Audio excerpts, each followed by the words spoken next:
these sounds going through. I double checked this time, so it should be good. At least relatively today. We'll see. We'll see how things go, and then we will hopefully have an alright stream for Memorial Day. I think that'll be nice. Just kind of hang out, chit chat, talk about stuff for like a good hour and a half, 2 hours maybe. Talk about what's going on with general events, and talk about what's coming up and where things are going for these couple chapters. We got a lot of hype, a lot of stuff really building up in a lot of like bigger areas. I think the only series that's calming down out of something is One Piece, right? I don't think anything else is coming out of pretty much the climax of their arc, other than like what's going on with Wano.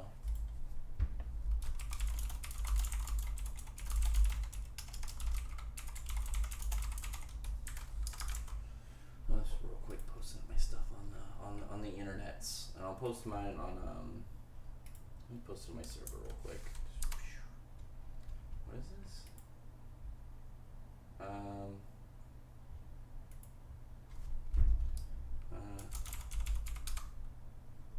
know what I was looking at. But anyway, yeah, let's look at stuff.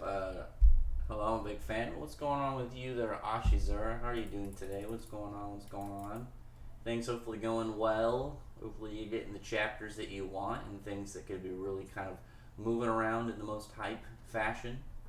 I'm currently probably like one of the things generally like one of the things I'm most hyped for returning is going to be Black Clover. I mean, I don't really need to go too much on that for obvious reasons. I definitely want to get back to Black Clover, but right now Mashal still has like a lot of my attention. I've been really hyped about this, and right now with him kind of out of commission and we're going to be seeing a lot more of the side characters, I'm definitely stoked to see what some of these other dudes are going to be capable of and really kind of like pushing out for their own bits in the story, and like having focus without it being Mash doing stuff, because I actually like Mashal. The only thing about the series that I'm kind of in on is it has a similar setup as like how Saitama is in One Punch Man, where he's just so OP, he just runs over people.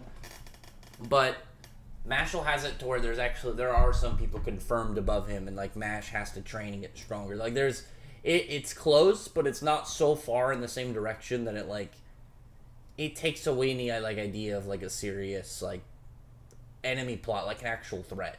Because One Punch Man is entertaining, but I mean like there's the fact that like nobody really is like a threat to Saitama. Like even now, like I don't think there's really been anybody that's even gonna really sit as an enemy. I think the only thing is like what God, but it's like what we're gonna have that as like the one enemy. There's nowhere to go from there. And after that point, it'd just be like, well, the series should logically be at its like later portions and later kind of like general areas in like what it can do. If you're already jumping to like the top person, it'd be like, we get like Ankh Saram and stuff.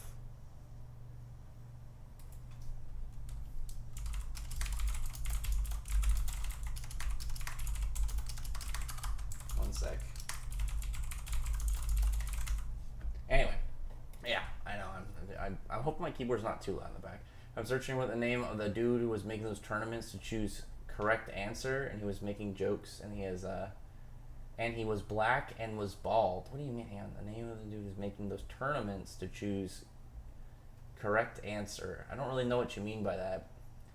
Sinbad says Luffy or Natsu. I mean, if you want to say you like Luffy more, that's fine. Whether your personal opinion, that's okay. But if you want to talk about like in a fight, no, just Natsu runs over. I like Natsu way more than Luffy. I think Luffy is just like, he's entertaining, but it's kind of like Goku, where it's like he's mostly just the same, and there's not like really much progression. And on top of that, there's not even like nothing seems to really change too much. And Natsu's not like Deku or like Eren, where it's like he randomly has like a point where he changes dramatically. I guess like Deku did and then kind of didn't at the same time. This is a little weird. Whereas like Natsu's just way more towards like how he thinks and how he interacts with like problem solving and his general interactions with like the people around him. Versus like what you got somebody like Goku who somehow has devolved. Like Goku's gotten somehow like lost a bunch of his stuff over time and gotten like became more of a caricature in a lot of ways, where it's like Goku and Super and GT it felt more fluid and like a progressing story. That's one of the things I liked about GT. Like I feel like if GT, like if they announced we are redoing GT, it's gonna be the same stuff, but they're gonna keep it with like super levels of animation and fights. People would be hyped for it. Like one of the things about GT is that I feel like a lot of it is just because it's older, and you're able to people overlook I think a lot of the issues in like story and stuff in Super because of hype. Whereas if you gave that to GT, that level of animation, I feel like GT would completely blow Super out of the water.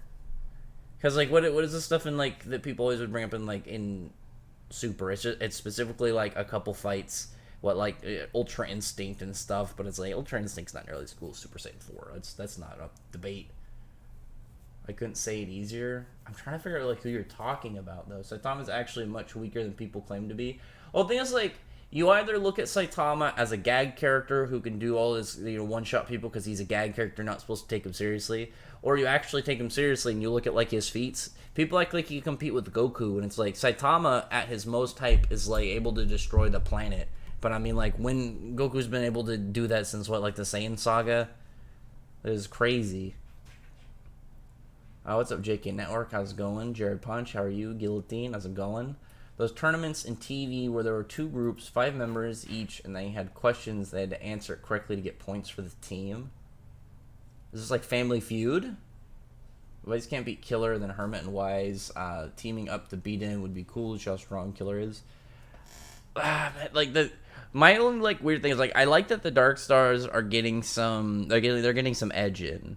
Like Clown seems to just outright won. Killer used some underhand tactic, which does count. It does count towards his victory, but it makes you wonder what's going to be the plan ultimately to defeat him? Who's gonna because I can get Wise. You put Wise in a rematch against Killer, and maybe he looks at it with a little bit smarter views and doesn't fall for whatever tricks he puts out. We just don't know exactly what's up with the whole mom capsule thing, but I personally am gonna assume that it's a trick, and because it's what. If it is his mom, where does the story around that go from there? Is his mom going to join the Eden Zero? I don't know. I feel like that'd be a little strange. But my belief is that Killer has been lying and playing mind games. And if you put Wise back in there and he doesn't fall for those, I think he would win with a medium or maybe a little more than medium level of difficulty. Whereas Rebecca and Clown is a different story. Rebecca and Clown is completely Rebecca just seemed to not be able to compete yet. And I'm hoping she still gets that win somehow. I don't know. Who do you want to animate 100 Years Quest? Well, it's the obvious ones you'd pick Mappa or something. But one that I think is more realistic is what is it? Studio David, the one that did Fire Force, considering it's of the same. It's the same. Fire Force is in the same publishing magazine as Fairy Tail and Eden Zero and stuff, where obviously it's a little different, companies and different animation groups can vary. I just really want something that's going to be good and give respect and love to 100 Years Quest. I really don't want a half-baked anime. I really, really don't want that. Because with 100 Years Quest anime can have a really strong resurgence in the fandom and popularity. And if the anime ends up being lukewarm, it's just all it'll really be is waiting for certain parts to get animated, which can be cool, but it won't have the same resurgence, I feel, and a big kickback in its popularity. Because let's be honest, I was hyped for Bleach. I'm happy Bleach is coming back and stuff, but when you're seeing some of the nicer animation and stuff that's a big drawing for people now. There's a lot of those people who would just check out something because of the animation, or they'll get back into it because of high levels of animation, cool fights and whatnot. So if we get something that just can kind of please a larger scale, kind of the general mass, I'll be pretty hyped. Ultimately I just want the anime to look good, and I want it to be a good continuation. I'm not from the USA, so I don't know what's the name of the show. I would have to think why isn't that was it Steve Harvey or whatever? Isn't that Family Feud, or am I thinking of a different show? What do you think of the current Jujutsu Kaisen chapter? I actually liked it a lot more than I thought I would. I think Hikari's abilities once you get past the annoying weird nature of his domain expansion, I think how it works and how he essentially if he hits the jackpot, he gets the boost. And he ends up getting to do it again. So it's as long as he keeps hitting that jackpot and doing, pretty much just performing at his peak, he can keep going. I think that's really cool.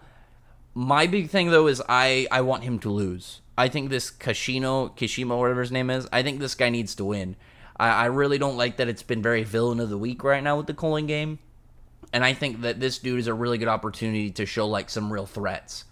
Because, like, after all this, you find out even more so about Hikari, and Hikari still loses. I think it'll really build this dude up as a powerful opponent. The only thing is going to be, like, would he kill Hikari? I don't know.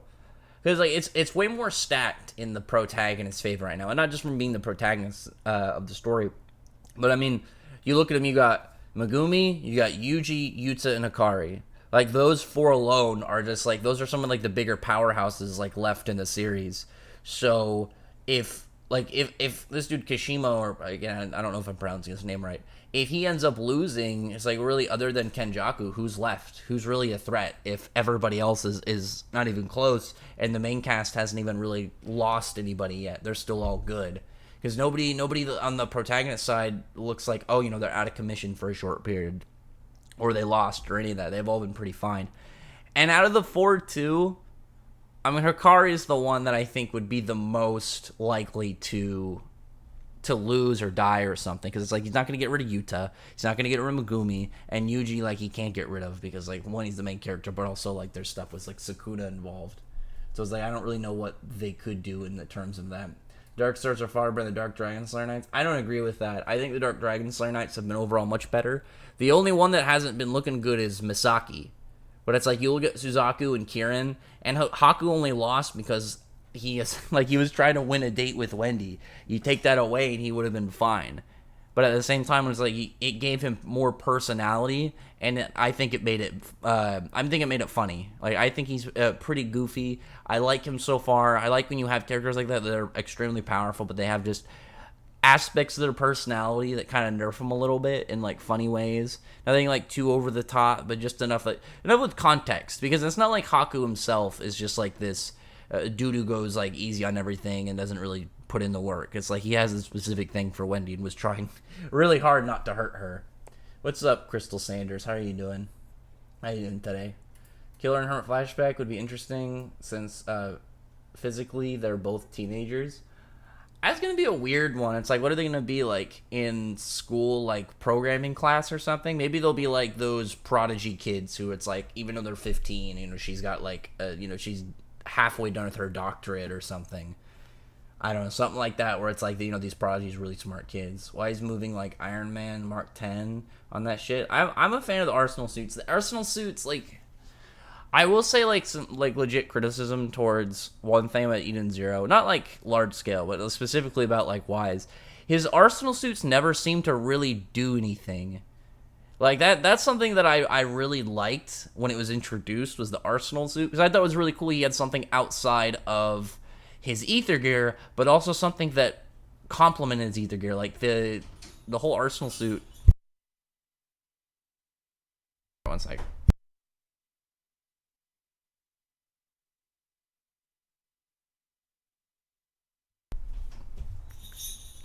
The Arsenal suit was something that I think was a really cool addition, and especially something that you could do with Wise's powers, but also with the whole sci-fi aspect, that it had a lot of value, and like the upgraded suits and stuff, and different modes and different marks to it, I think are really neat. But it's like every time he uses the Arsenal suit, since Laguna?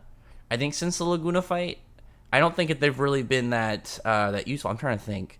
Because, like, I'm trying to think of some of his specific, like, fights. Because it's like he hasn't really had anything too crazy since then. And he didn't have the same thing with Mueller, because Mueller was, like, doing tricky stuff with, like, electricity and whatnot. But everything else has been, like, his overdrive. And granted, the overdrive didn't win the Killer fight because of what Killer was doing. But I would really like to see his Arsenal suit have value again. I'd really like the Arsenal suit. And I want to see Wise have a part where his overdrive isn't like the big clutch thing, but maybe it's like he uses that, like, maybe he's in a spot where he only has so much left. He's like, I got 10 seconds left in overdrive, and then I'm going to be out of, like, my own ether, but he still has his Arsenal suit, which has, like, a backup level of power he can use, and maybe in the last chunk of seconds uses overdrive to, like, last second modify his Arsenal suit with something. I don't know, something like that. Like, I really want the Arsenal suit to be relevant again. Like, that's been the thing that's made me sad about post-time skip. I don't really post time skip. I mean, really, like I said, since like what like the Laguna fight, it's like I can wait a little bit for time skip. I've been waiting for Jin to do something for a while. He hasn't had anything since the Callum fight. The Callum fight, it was more of a character bit and not as much of a battle, which is still fine. Obviously, like improving Jin's character is a huge plus. But it's like I really want to get some more content with him, especially if the time skip. It's gonna be a bit, but I can wait for that. Arsenal suit being relevant again, I need. I think Kurashiki could beat Draken, or it can go either way, because Draken's still broken. I think it would really depend on Draken Joe's status, like if he's going to be hindered by his own abilities or not. Because I think Draken Joe, you put him 1v1, I think until Shiki's at a point where he's just more powerful than Draken Joe by considerable margin, I don't think that he'll win as many fights. Because if they're, like, say they're equal, you know, just say, like, in theory that Draken Joe and Shiki are equal. Draken Joe has a better overall ether gear. Like, his power is way more versatile. He's way more experienced with it. And his I'm still really curious if, like, overdrives, like, if it all is, for the most part, like, you achieve overdrive, that's the form. Or if there are stages to it. Because, like, we've seen degrees of advancement, but more of, like, advancement in, like, Shiki's age and stuff, unless, like, his ether gear evolved to, like, level 2. Because I don't think there's anything really that kind of, like, crazy in the new design other than, like, his outfit and stuff has changed. It's not like he got more horns or maybe, like, I'm trying to think. I was going to say, like, something weird with, like, gravity, and then I immediately thought of Rayman. So it's like, imagine Shiki, but his arms turn to ether, but he's still got the hands or something. That'd be kind of funny, but you know what I mean, where it's like it advances in some way. It becomes, like, a higher degree of what it was before. Okay, I think it was Steve Harvey on Family Feud. That's good. Do you think Tabata will do another manga? I assume so. I mean, why wouldn't he? Diablos as a whole isn't nearly as cool as Tartaros, Grimahara, or Rascal So I mean, those were way more focused villains, where Diablos is an additional antagonist group with a whole purpose not purpose, like, with how their purpose was set up was to be a misunderstanding. Mishima wasn't building them into, like, a big evil bad guy group. It was more of just kind of like adversaries for the guild. And I think he actually did really good with that. I think overall, like, making it so they didn't, like, they only came off as opponents and not, like, you know, vile villains. Like, whereas, like, you know, with Jackal, he can just have Jackal casually be, like, trying to blow up a pregnant lady just cuz. And it's like, yeah, he's a bad guy. Of course he's fine with that. He's not going to give a shit. Overdrive X Arsenal, like, it doesn't even have to be that. Like, I'm fine with it being, you know, if Arsenal is the focus. I want Arsenal suit. I want the Arsenal suit to be a big aspect of his character. Maybe, I mean, like, relevant to his character again. Maybe it'll be like the land mode is more like the starting. Maybe he has something like bigger and cooler. Like, he's got, like, a freaking mini Megazord kind of thing, and do something like that. Like, I don't know, kind of like, what is the Hulkbuster armor? Something kind of cool, just like this buffed, like, straight just war mode for his Arsenal suit. Like I said, ultimately I just want the Arsenal suit to be relevant. Draken Joe versus 1/3 Megicula. I'd probably go with Draken Joe. Like, he seems so much smarter, way more, like, ready to just kind of, like, do some vile shit. And Megicula has way more of that mess. Like, she's not, like, the same as the twins, where she spends forever messing around. But I think, like, in terms of, like, what they've shown as, like, straight to action, I think Draken Joe is just more of a cut to the chase kind of guy. No, why does Arsenal beat Laguna? No, yeah, he beat it with Laguna, but it's like Mueller was a little different, because, like, he was only having issues with Mueller because Mueller was doing some, like, underhanded tactics. Like, if you take that out, like, he would have gotten clapped. And I mean, Baku, I don't know if anybody's really going to care too much about that. But you know what I mean, though? It's like, since like, the Laguna fight, his Arsenal suit just seems to be a boost until he gets to the point of using his overdrive. And I just want Arsenal to be relevant again, because, like, overdrive is cool, but I like his Arsenal suit way more because it's something that's unique to Wise. We have no other character with something like this. And I think that the whole, like, he essentially wants to be, like, a fucking Kamen Rider or, like, a Power Ranger. I guess, you know, Super Sentai or whatever. But you know what I mean. Like, him having more of that whole dynamic, like his own tone to it, I think is really cool. And that's one of the things I thought made Wise stand out, is like besides ether gear, he had something completely additional. And it was like around like him, inventing stuff, having weapons, and he's always strapped with guns and whatnot. I think the Arsenal suit needs to have something that really kind of boosts him up. And again, maybe we just haven't seen whatever his better Arsenal suit is yet since the time skip, but like it's something that I'm waiting on, and I'm going to be really excited when we get, if we get to that point, if we get to him having a relevant Arsenal suit again. Yeah, click the like button. I would appreciate it very much so if you click the like button, like the stream. If you feel like throwing $1 my way, go ahead. You don't have to. We're just really hyped right now for what's going to happen tomorrow with the DOGRAMAG fight. I'm hoping that we get at least half the chapter focused on DOGRAMAG. I don't need it to focus on DOGRAMAG, but I would really like, the whole one. I want to get like a good chunk. I want like at least half the chapter on the DOGRAMAG Natsu fight. And I want to see like just some cool moves. I want to see this dude manipulating rock. Like we've got a couple characters already in the verse that have earth manipulation, so he's gotta really show up and just like put out his effort and put out more of showing that display. Like he's gotta make Juro look like nobody. Obviously, power wise is one thing, but in terms of like rock manipulation and just on display what he can do, needs to be there. Who's worse, being too arrogant, the Twin Devils or Misaki? Oh, the Twin Devils, for sure. They had so much more time. And here's the thing about Misaki. Misaki got hurt, but I think that, like, Misaki never had a point where she had her hand cut off and did not think, this is a problem. This is a problem. Like, Nama lost his hand and still kept going. And then we saw Lilith absorb, like, Lilith saw Nama get cut in half, absorbed him, and still didn't really take Asta seriously enough until it was too late. Misaki definitely was underestimating Urza. She got caught. Hopefully she'll come back and look better next time. But it's like the time span of events where Misaki should have like really kind of put two and two together and realized like the situation was not even close to what the twins had. The twins had way more opportunity to be like, yeah, this is a problem. This is something I don't think I should really mess around with. Because not only that, like with Misaki, being able to hurt her just means that you are strong enough, obviously, to deal damage to her. If you were at a point with the twins where their species is not harmed by normal magic, and you have this dude powered up by a devil who has anti-magic, who's nulling magic, cuts your hand off, can hurt you, and you still don't, like, you don't have to just be like, oh, well, I'm good now, but you have to, like, look at the scenario and be like, this could be problematic for me. This could be an issue. Like the twin, I think Lucifaro is a lot closer to, like, despite Lucifaro's like lack of content. I mean, like Misaki didn't have too much either.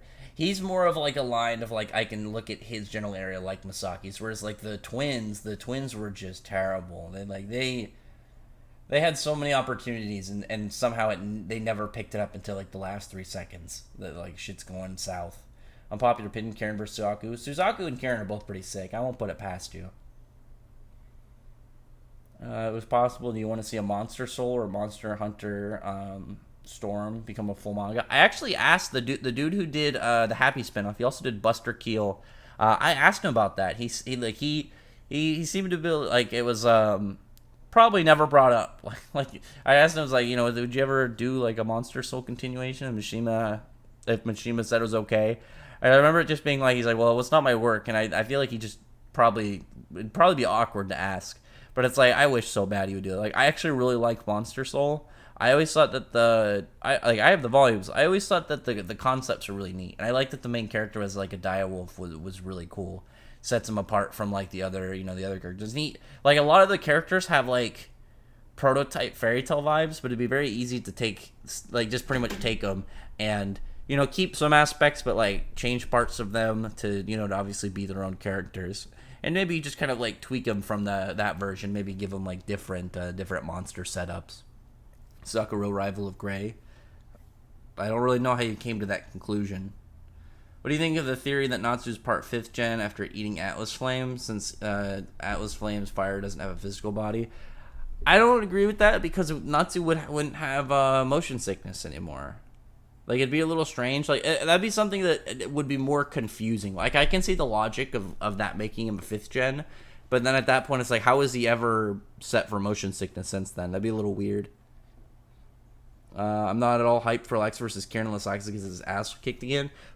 Really? Like, in general, I want to see that fight. I feel like most people are super hyped for that fight. Like, it's Laxus. You have Kieran, who's been doing nothing but growing in popularities. Like, every panel he's in looks pretty sick. You got Lightning versus Atmosphere Dragon Slayers. I mean, that's going to be really cool. I would say I agree that I think Laxus should lose again. I would really like it if, like, unless Masaki, Scullion, and Madmal get up and, like, those fights start soon, I think that a third round for Laxus would be the best option. Like, loses again, but gets closer, maybe starts to unlock Dragon Force or something new, and then the third time, maybe he's, like, gained control over whatever he gets at the time, maybe through, like, whatever events he's gotten stronger. Maybe we could even get, like, a small time skip. Or, like one of the things I've been really wanting, I'll do a video on it soon, is Diablos and Fairy Tail. Like, it doesn't have to be their whole guilds. I mean, technically it pretty much is for Diablos. But, like, I want their groups to converge and essentially have, like, training.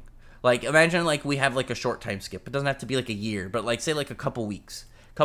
And then you have Laxus and Kieran 1v1 training the whole time. And it's like he comes back and they're about equal. And then maybe a bit later in the story they could have just a straight fight. Or maybe the fight could be, like, a conclusion of part of their story. And then it's like, at that point, you know, they move forward into whatever is going on next. And you know how, like, where they're generally at. I think that'd be really cool. Lexus and Kieran being bros is cool. I would love that. I'd love to have something like a follow-up where they're, like, sparring buddies. I think that'd be really badass. But at the same time, it'd be really cool just because, like, the progression of where their character has started and where they got to. Because, like, if we got something like Kyria and Lucy eventually became, like, on better terms. You know, Gray and Scullion. Obviously, Haku and Wendy. Like, stuff that eventually, like, those rivalries turned into more of, like, less of a hostile rivalry and more of, like, a, more of, like, just, like, a, more of a tame one. One that's, like, way more grounded in feeling like a rivalry and not, like, some blood aggression. Strongest anti-magic sword. I mean, the Demon Dweller to me has always been the strongest. Like, the Demon Dweller just seems the most powerful. I wonder if Godjil's child would be born a Dragon Sword, considering Urza doesn't have any Dragon Sword traits. I don't think so. I don't think it will be that way, considering obviously Irene and Urza doesn't have anything. Maybe just like an innate stronger base to like their magic, but I don't know. I saw on Reddit people said some matches called interesting. Invul versus Mira. I mean, Invul claps Mira Jane. Wall versus Scullion. I think Scullion would do fine. Because, like, the thing is, like, Scullion is just going to dust every single robot that comes his way. He doesn't really have to worry too much about trying to fight them. And it's like, what's the weakness of Ash Magic? Like, that, not just, like, a weakness, but straight, like, counter. Haku versus Brandish. Suzaku versus Animus. Suzaku would clap. And Haku honestly would clap too. Like, as long as Haku doesn't do the thing where he, you know, he's not fighting as seriously. But I feel like even then, the power gap between him and Haku, or Brandish and Haku, should still be pretty significant. Also, thank you, Phil Swift, for the $2 super chat. Oh shit! I gotta wait for the thing. You just busted a nut. I find Laxus bland. God just more interesting. That's crazy though. Like, people love Laxus. Like, Laxus is one of those characters that everybody just seems hyped about. I'm a fan of Laxus. I mean, Godjill too. So I can't put it past you too much. Kyrie and Wendy training sparring. I mean, Kyrie and Wendy, like, that'd be a strange matchup. Demon Destroyer. I think the Demon Dweller is probably the best one for me. For some reason, I do not believe that Igneal is actually dead. I think he's dormant or something. That guy faded. Like, he straight went into, like, the whole Obi-Wan Kenobi Force Ghost setup. Like, he just kind of faded out. Misaki be the first one to use Dragon Force because of her L. It's like, I'm on board with, like, the idea of, like, her wanting to use Dragon Force, but it's like, if she just, like, immediately gets up and uses Dragon Force, that'll be so strange. That'd be so strange for her just to do. I'm really hoping, like, if we get, say, Misaki gets back up, rematch, takes Urza seriously, gets to the point where she just says, fuck this, uses Dragon Force, I could see it. But her just doing it would be pretty crazy. You know, got killed in front of that. Yeah, he's just straight dead. You see Brigadier never becoming a father figure or mentor person like Homura? I could see it. I like Brigadier so far, but it's like, I don't really know how far his character is going to extend to. If he was goated for real, yeah, he was pretty goated. Laxus should be the Guildmaster. I think Laxus is going to be the next Guildmaster. I think he's the only one logically that can be the next one. Laxus was the first real winner against Urza. I mean, Laxus is way stronger than Urza, especially like now. I mean, Urza, I guess like Urza versus Laxus now. I don't think Laxus is going to stand there for the whole Meteor Sword, the Fairy Meteor Sword. Fairy Sword Meteor, right? Oh my god, the wording on that is going to annoy me. Laxus more popular than Gajil. I mean, they're both really cool, though. I'm not going to complain. Popular doesn't equate to quality. I mean, that's true. But, I mean, Laxus is pretty sick. Like, Laxus is one of the more developed characters in the series. Like, Laxus is great. One sec. There's some random dude who's, like, trying to argue with me over, like, some of this stuff on Twitter. And it's like, I was going to say something, but then it's, like, 2 followers... And he joined, like, it was, like, a month or so ago, and his name is, like, his ad is just, like, a bunch of random numbers, and it's like, okay, sock puppet. One sec.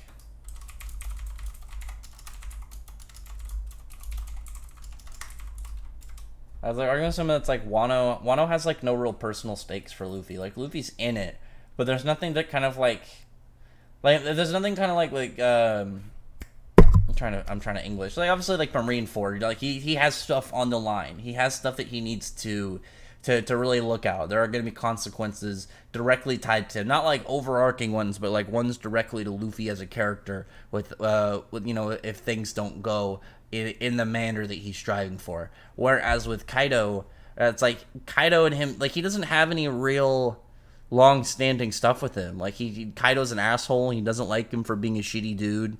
But it's not like he doesn't really have a personal like a personal kind of like level of stocks into everything going on. Like, it's like, what, like, he doesn't like how the dude like has rules over this country. Like, he feels so much like the hero character he always says he's not trying to be, but then he kind of goes out of his way to do heroic stuff and like beat all these mean bad guys. I don't know. I don't really care too much. Some people are for it. I'm just gonna on it. If Battle Dress and Overclock aren't the same, do you think Hermit and Sister will get one? Maybe. I don't think they're the same, because it's like Overclock, Overdrive, and then it's like Battle Dress are its own things as well. Most brutal death in anime? I don't probably losing to getting Exodia obliterated. Like, you get obliterated by Exodia, then what? How do you come back from that? Gajil is better written. I think that's arguable. At least Kaido Gratification.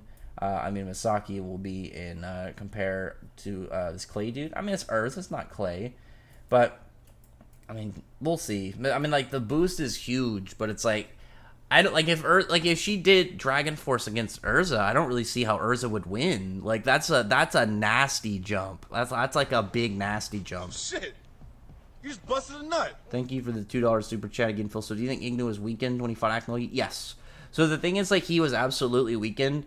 But Igneel said, there's some wording in that really kind of, like, you can't really say, like, because I know some people have talked about, like, Prime Igneel and, like, where Prime Igneel would stack. I don't think Prime Igneel still was stronger, like, anywhere close to full power Actinologia, because he said that Actinologia was stronger than he anticipated, like, stronger than he thought. So at the start of everything, when he still saw Actinologia as a threat that they had to do all this for, clearly, like, where Igneel was at, Igneel was not confident that he could just 1v1 him. That's why he had to, they had to do all this stuff, doing the Dragon Slayer plan and doing all that stuff, because otherwise, like, he would just go out and handle him. But obviously he didn't, because I don't think that he was capable of that. Lex vs. Jalal was hype in the beginning, but never happened. I mean, like, it was teased. But I mean, like, I'm still hoping that happens. Like, that was a cock tease, 100%. I'm really hoping we get around to that at some point in the future, just because I really want that match. One sec.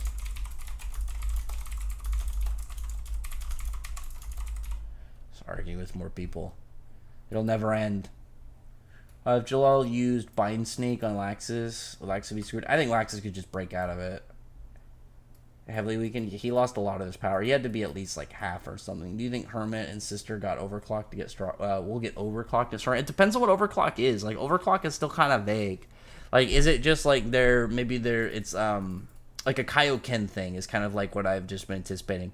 It's like this massive boost your ether, but it's like afterwards maybe you power down and your body can't really work. It's just like something that has to really put a ton of just kind of general strain on the machine, but in exchange it ends up giving like these large boosts kind of thing. I can see that, but other than that, I just don't really see. Other than that, I just don't really see them having anything really specific that it can be, other than it just being like a general boost. Like my stance on overclock has been like really weird because it's like overclock can be a lot of things. Misaki will fight Urza, and Urza is still like Goku, so no matter what, Urza will defeat Misaki somehow. I mean, that's not true. Urza's lost to opponents before. And the only reason that Urza beat Misaki is because Misaki was just not taking her seriously enough and got caught. If they get in a straight fight again and Misaki actually takes her seriously, I think we have a much better fight. And it's like Urza lost to Yoko. Like, she got smoked. She actually like got straight smoked. Celine referred to the Destroyer Flame as an ability of Ignia. What can this be? I mean, it's probably something that like is like a super high dragon thing. You think Suzaku will use Dragon Force to help Natsu against DOGRAMAG? I think he has to. I don't think so.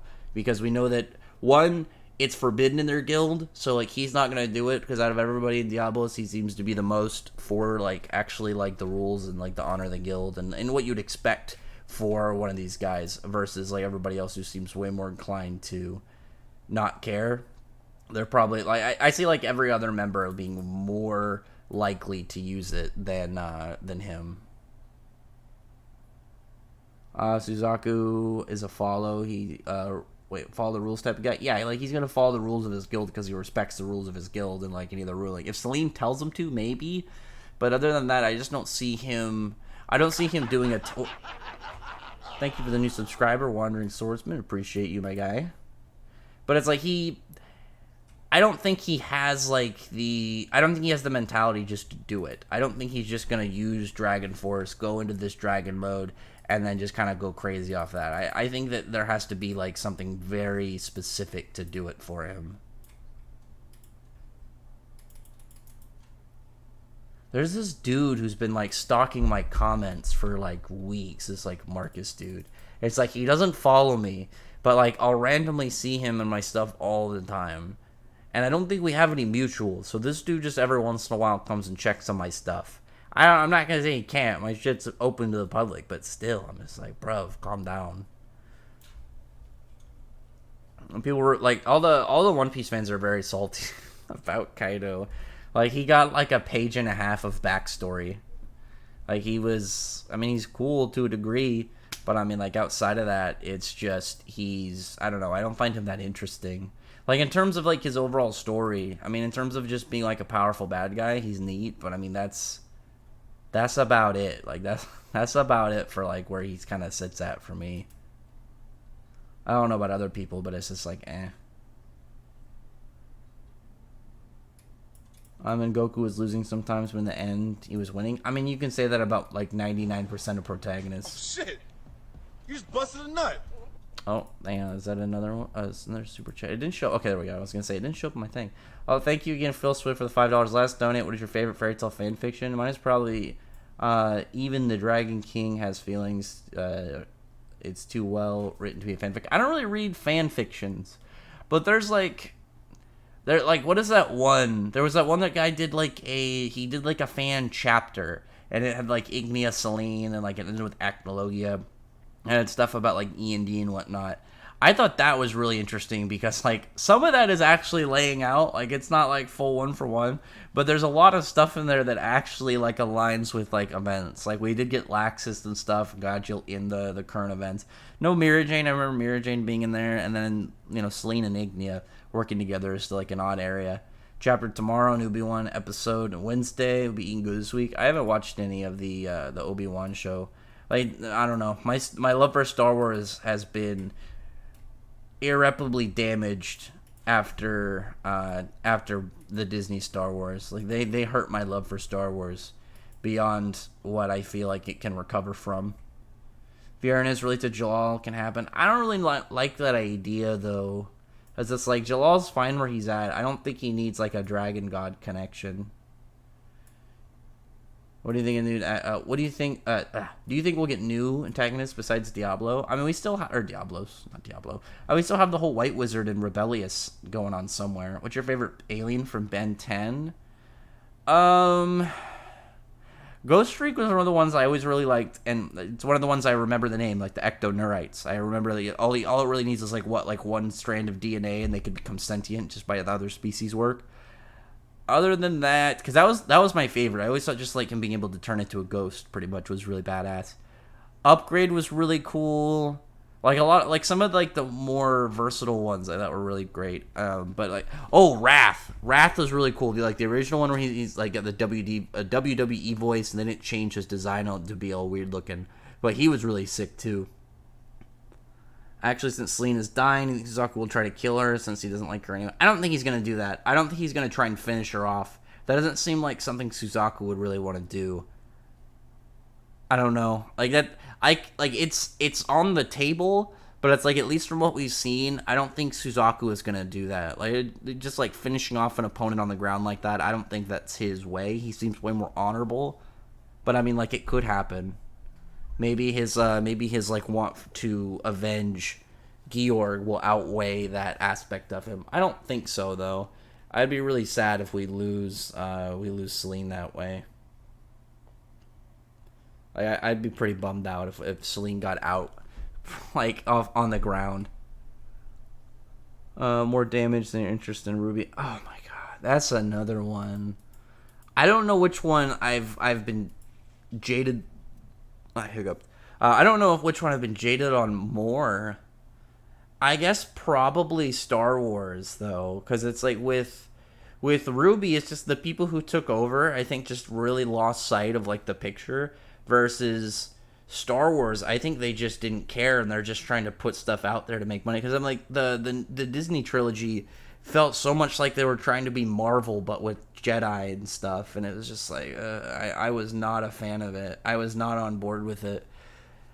It's hard to say though, because like I used to be a big RWBY fan. I used to really like RWBY. I thought it was like one of my favorite ongoing animations, like one of my favorite shows at the time. First couple volumes are super solid, and then it's like, I think it's around volume 5 it starts to really fall apart. Because it's like, I personally, I think they still had a lot of notes and stuff from Monty before Monty died, and kind of like the Game of Thrones dudes, like those dudes, whenever they got caught up and they didn't have the source material, I think they made bad decisions, and I think that's what happened with RWBY too. I think once RWBY got to the point where they were pretty much just focusing on ships and not on the characters, and they were doing stuff like making Crow look like an idiot for a whole volume and a half, really, because it's like what was it, the one where, like, I can't remember which one. I think it was 5 when they were in that abandoned village where all those like weird slow grim that like drain, like what was it, like your will or whatever, that like he was a bum that whole volume. And then the next one, he hung out with that Clover dude and did dumb shit, like let out a deranged serial killer, and then they're surprised that he killed somebody. Like, there's a lot of stuff in the later volumes that just annoy the shit out of me. Like, it's just, I think, bad decision after bad decision with the story. I don't know, like, I just can't think of anything other than that. Like, at least, like, Star Wars, I think, is a bigger thing, because Star Wars had more of a pre-existing standing with like stuff that was going on, and I think there was way more going on that meant that it like pretty much was going to go down the drain, like more of that kind of like slow teetering of events, and then they actually got to it, and it just seemed like nothing really recovered the same way. I just don't think it really ever got to a point where it was... I don't think it ever got to a point where it felt like a good sequel. It just felt like they were just shoving shit out there and just like letting people just argue with each other about it. And you had the diehard shills and the Disney stands, and they just would pretty much put anything that they put out there they're gonna be okay with, versus like people who actually were more into Star Wars and could see, like, seeing stuff like Luke throw his lightsaber over his shoulder like he didn't care, and it's just like like that lightsaber has been like through the whole story, and it was just, I don't know, it felt like a spit in the face to the whole setup. And there's like a bunch of stuff that like invalidates the original trilogy and a bunch of stuff like that. And I am not a fan of when like people come on board and then try and change core aspects of a story and aspects of change aspects of a already existing IP with like certain stuff that's already set in stone, and then trying to alter it because they think they can tell a better story. And it's like, well, I know that here's this thing that was made over decades, but it's like, I'm on board now, so I'm going to make it better than it ever was. Not by improving it, but trying to turn it into something it's not. I think that was a huge problem for how Star Wars was going. Generator Rex, Rex 10. I watched Generator Rex 2. Like, I thought that series was pretty good. I really liked the crossover episode. The last couple episodes was really weird. Like, and there was these weird god machines. I don't know. I thought that would, like, the last chunk was very strange.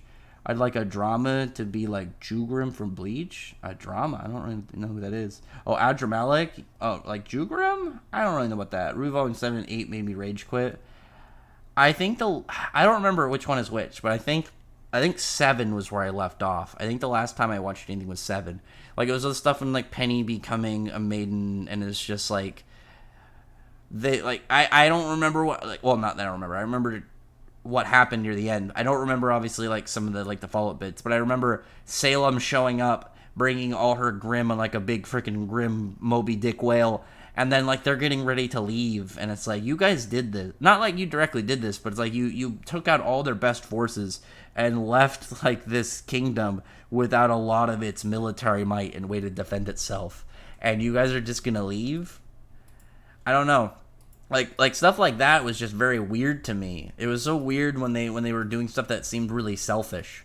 And it's like, yeah, we have to abandon this city in order to pretty much protect the world. And it's like, you guys are gonna abandon these people, blah blah blah. We're not gonna let you. And it's like, why don't you guys just stay and protect them? Stay on the ground and defend them. We're trying to get this relic beyond where Salem can reach. We're not trying just to abandon people because we want to save our own necks. We're trying to help everybody.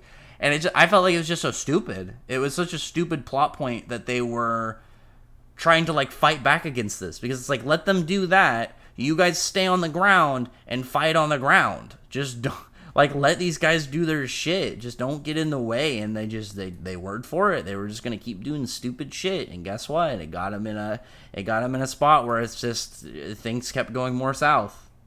Because who would have guessed? Might I get pissed that they did to Star Wars? I agree. I would probably agree with your dad on that one. They really damaged it. It was unfortunate. You think Georg was a decent master since Suzaku was upset that he died? He seemed like it. I mean, Suzaku had respect for him. Suzaku had a level of respect for him. So, like, I feel like he definitely was good to his own guild members. Like, he didn't seem like he was harsh on them, or at least, like, we don't. It's not like we have a ton of info to go off of. But it seemed like he had actual leadership value and leadership quality. Because they all have had to, at some point meet him before getting into the guild. So I assume that they all have, like, good standing with him, like prior to just being in Diablos. Like, they're not going to just follow this guy for no reason. For me, the last volume of AOT really damaged me. I'm never going to be the same again. You just didn't like it? I know it's a super polarizing bit in the story. All Aaron stuff, okay, Aaron stuff aside, I don't think the last arc was that bad. I think Aaron jumping that quickly to genocide, I think was just a bad idea. Because I think that it's just, he had so many other options I think that he could have went with versus just, like, murdering mass amounts of innocents. Because that ultimately is just going to have people turn on them. Because if you have, like, mass genocide, there's going to eventually be people, despite context, are going to be aggressive and hostile towards the Eldians just because of their involvement. There's going to be those people that don't care about, like, well, this wasn't one of our guys. It's just going to be something like, oh, they're not going to care that, oh, well, we helped stop him. It's just going to be like, well, this is partly your problem. This is partly what you guys did, and a guy that you guys, to a degree, let just kind of, like, get to that point. Get to that kind of just unhinged, crazed, point of his actions to where he was doing that. Like, you're not going to get a good finagle into, what is it, like 80% of the world's populace being massacred. Imagine if Bjornis were related to Jalal, dragon manipulation by Hades, make Oreston say it's good, and help defeat Zareth, and soon will be the daughter of a dragon. And soon will be with the daughter of a dragon. I don't think he needs the Bjornis stuff. I mean, like, Jalal is really cool, Like, I just don't think he needs that in his backstory. Like, I don't think he needs to be like a dragon boy. Because then it's like, because it's not like with Irene, because Irene is a human that turned into a dragon, whereas Vierna should be, unless he's also a dragon slayer turned into a dragon, which, I mean, that could be a thing too, I doubt it. But if he is a natural-born dragon, then Jalal should be a natural-born dragon, and that'd be really weird for him to never know until just now. The big thing is it had so much hype. AOT's the top and definitely fell off so bad. I mean, I was never a huge AOT guy. I enjoyed it, but it's like it's like the same thing with like something like, it's not the same series. I did think Attack on Titan's way better than Sword Art Online, but it's similar to like Sword Art Online. Like, I never really got on that hype train either. I can't remember the last time. Like, I'm trying to think the last time I actually got like really on a hype train of a series. I'm gonna do that with Chainsaw Man. I'm gonna be on the Chainsaw Man hype train 100%. But the last series, I think maybe One Punch Man, when One Punch Man was going on, I was a little bit on that hype train. I enjoyed it a lot. You know, it was one of the things I would just like talk about with people. Because like, I think like, to me, one of the things is like, if I talk to, you know, like more like casual anime goers, people who aren't like super into stuff, but like will partake in degrees of anime. Like, One Punch Man was one of those ones where I would talk to like, you know, just random dudes about. Because it was just one of those fun series I feel like most people could digest. And it was funny. Versus people who just refuse to give any Star Wars media a chance. I just can't really get into Star Wars anymore. Luke having PTSD was actually a George Lucas idea from his initial ideas in Episode 7. That's not the problem, though, but it's like, Luke just gives up? Luke just gives up going after Kylo Ren in his sleep? Like, this is the same dude who saw good left in Darth Vader and like went out of his way, risked everything to try and save him, and then turns on Kylo Ren because maybe he'll be bad in the future. I just think that's terrible writing. I think that was just stupid. Like, it's not like he's already there. This is a possible event in the future. You know what is the good way to not prevent that? Not turning on him so he thinks you're trying to betray and murder him. How about being like, hey, similar to what happened with Darth Vader, look into the problem, look into what caused it, figure out how you can prevent it. Don't just try and murder people when they're not looking. It's not a good look. They assassinated the Ironwood's character in Volume 8. Is Volume 8 the one where you have Watts versus Ironwood? Because like Ironwood got a little shafted in that, but I think if I go back and review go over my reviews of that volume, unless it was Volume 7, again I don't remember if it's 8 or 7 was the last one I watched, but Ironwood in the last one I watched, like he was right on almost everything. He was consistently right on what he was saying and what he was doing.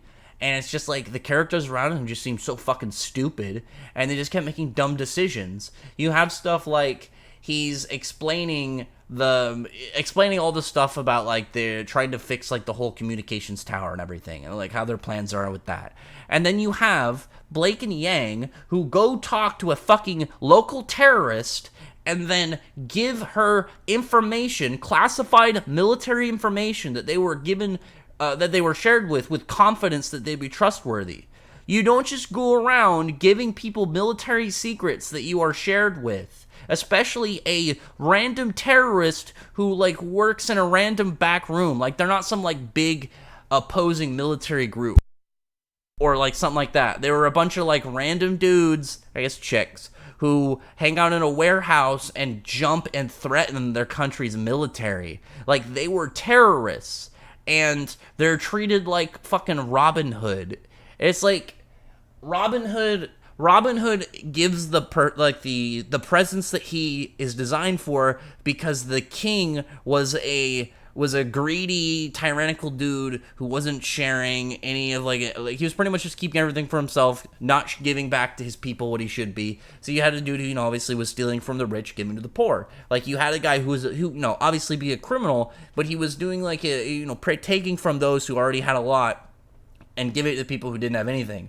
But if you have a character who, like somebody like Ironwood, who was again right constantly throughout the arc, and you have what, like, one of the things that was really annoyed me, and I'm ranting about this because, like, RWBY really pissed me off in those last couple volumes, because, again, I really liked it until the last couple volumes, but you have stuff like the Grimm. Grimm are attracted to, like, negative and hostile emotions, and you have Robin Hill, who would, like, fuck with the military, take out convoys of them, destroy their machines and stuff, and then rile the people up, so then Grimm would end up fucking attacking because all the people are pissed off and off edge, and then who's there to save them? You'd think, oh, we're gonna show that we will help the people instead of, like, the military. No, they just went back to hiding. So they essentially lowered defenses of the city and what protected innocent people, riled up the bad monsters that want to kill and eat people indiscriminately,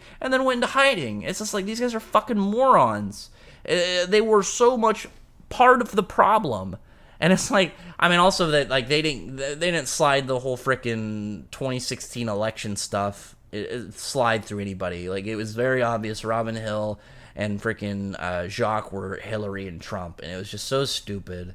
But I thought it was funny because, like, Jacques was a douche, but he was right the whole time. Like, he wanted to reopen trading between their kingdoms.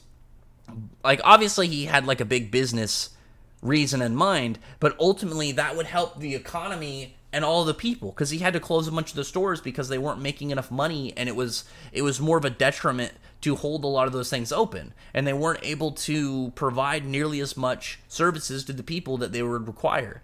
So getting his business, like the whole Schnee Dust Company, back on track was going to be beneficial for everybody versus whatever the fuck Robin Hill had planned. Like nothing. Like literally nothing. And it's like, just stuff like that. Like, again, Jacques was a douche. Like, he was a shitty guy. But ultimately what he wanted would benefit everybody. Everybody involved would get out of that situation with a more positive stance than where they were previously. It's like, there's so many parts about that just pissed me off and really just kept ruining the series for me. And then it's like they just started pushing ships. I'm still so annoyed with, like, what they're trying to make Blake and Yang canon. And it's like, well, then what the fuck was the point of 4.5 volumes of building up Blake and Sun if you were just going to completely throw his character away to, have a lesbian ship when you already have, like, multiple characters like that in the verse? Like, they had to hard hammer in Jean's sister was a lesbian. It's like, nobody cares. Cool. Like, she seems nice. We don't need to see this stuff 30 times. Stuff like that really is like, I don't want to say plague because it sounds negative, but really got the point with, like, a lot of Western media where it's like they just having stuff like that is more what they care about rather than what makes sense in the context of the story and what's going on. And when you have stuff like 4.5 fucking volumes building up the relationship between Blake and Yang, and having the whole Blake getting past the bad guy that she had feelings for that obviously wasn't healthy for her to be around, versus the guy that clearly is kind-hearted, that actually likes her and has, like, a normal human, like, level of human, yes, he's a faunus, but, like, human compassion for the most part, that she slowly, like, starts working towards, like, being able to be in a relationship with and move past, like, her previous baggage. But no, they're just gonna kind of, like, ignore that and make Blake and Yang a thing because shippers. So stupid. Like, I don't know. A lot of what they did in the later portions I thought was just really bad. Like, it just seems so half-assed, and it's just trying to appease the fraction of fan base they still have left. Volume 8 has Penny getting hacked. What? How do they hack Penny? Penny's like a supercomputer. How do you hack her? Ugh. Well, I don't know. Like, Penny, stuff like that just makes Penny coming back feel like a plot device. That just upsets me. Like a plot device just for more stupid stuff. Let me see what else. We could have a Dragon Urza Mother versus Dragon Jalal Father. I don't really need that. Safe to say Selene might be done for. I don't think so. Like, the reason that, like, I don't think Selene is done for is it's similar to, like, Misaki, but I think way more so as Selene, is it's not being focused like they're dead or they're gone. It showed like her only with, like, DOGRAMAG getting back up and her being surprised, and then besides that we didn't get any focus on it. And I feel like it'd be, if Mishima was going to kill her off, we would have something that would like something more definitive, something that's outright just gonna say like she's dead or like she's pretty much on the way out or something like that. I feel like unless DOGRAMAG just crushes her or something, I'm kind of hoping she ends up doing something like going to Galuna Island, you know, where the moonlight gathers and healing there and get a nice callback to that. Would you consider the Yu-Gi-Oh protagonist Gary Stews because of the high win rates? No. A lot of them have their own downsides and struggles. None of them are really Gary Stews. Gary Stews don't struggle, and they have no real. There's never times where they're really having pushback. That's one of the things about a Gary Stew or Mary Sue is just like even when they're in a rough situation, they really aren't. It's one of the things I didn't like about Odin, because it's like even when Odin failed, he'd succeeded, and it's just like I was not a fan of that.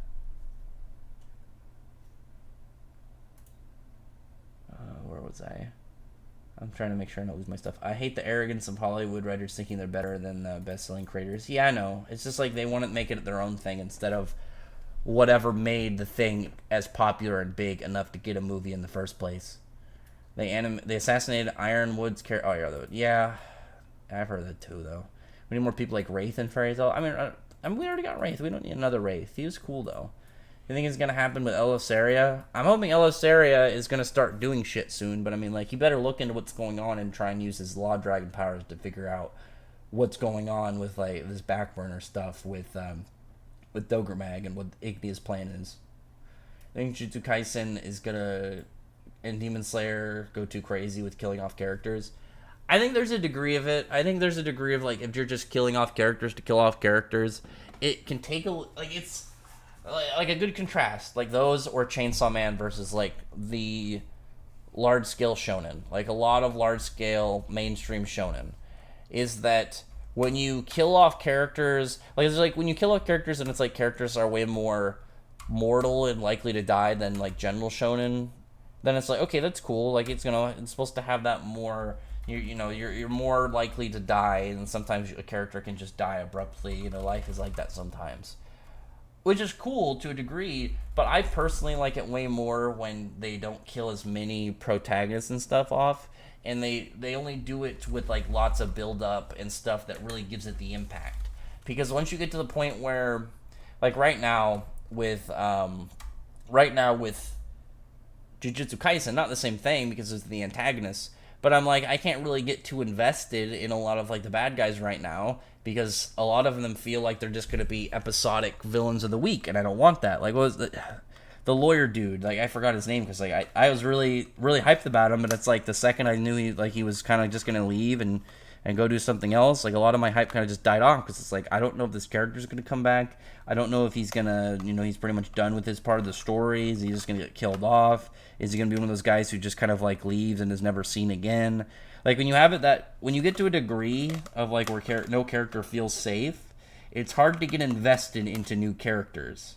Because it's like there's like the ones that you already have, you're already invested in. It's like something could happen to him. Versus like some new guy shows up and it's like, do I want to put stocks into this guy or is he going to be dead in a week? Is he going to be alive in the next volume that I read, or is this it? Like is he going to be here for 2 chapters? I don't want that. I didn't see Sword Art Online as anything other than romance. I'm not a Sword Art Online guy. I was never a Sword Art Online guy. My brother read Chainsaw Man in 3 days and liked it. Yeah, Chainsaw Man's hype. I mean, it's only like 90-something chapters, so you can definitely read it in 3 days. You still read One Punch Man? I mean, there's like a chunk that I haven't read in like the middle. Like One Punch Man's cool, but like like I said, the thing with Saitama is it's hard for me to get invested in the plot when I know that Saitama is like he's either gonna be so OP. Like it's so OP that nobody stands a chance, or it's like he is a gag character, or it's like it doesn't matter because he's going to win, and like power stuff doesn't matter to a gag character, considering like they have the power of just like pretty much killing a scene. Like it's supposed to be funny when they do that, and sometimes it is, but sometimes it isn't.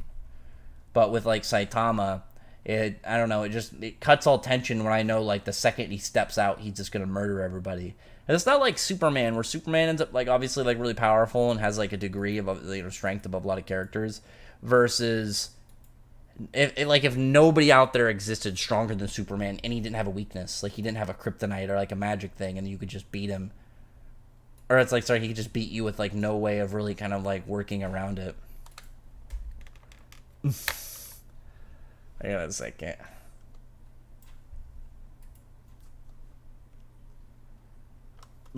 I was like, well, this angry ass fucking One Piece guy is like saying there's no stakes, but it's like there was no stakes on Wano.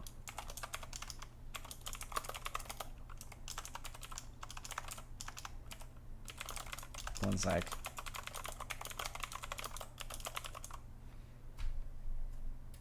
Okay, back to it. I'm pretty sure that Luke never actually was going to go through with it.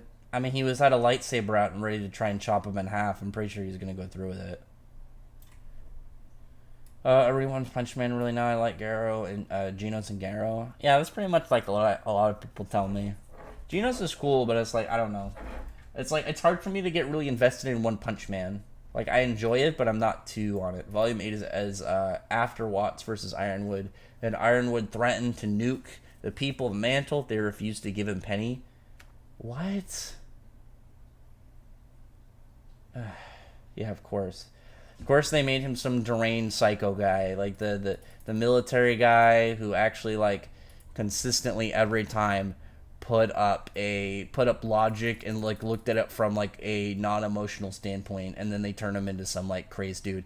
Isn't his semblance like literally to like collect himself, like to calm his head and pretty much like re-level like his whole bearings? Like, isn't that literally what his semblance was? And then it's like somehow he never uses it and he goes off the rails. Obviously, like, I didn't get to that volume and I don't really know if I'm ever going to get to that volume, but it's like, how does that make sense? Ironwood got Watts to hack Penny in order to get the relic for his plans. Why do these guys keep trusting all these bad guys? Like, you have all these super evil guys that are, like, some of the most renowned criminals in their world, and they're like, you know what? I'm gonna work with you and then be surprised that you do bad guy stuff later. It's like, what the fuck?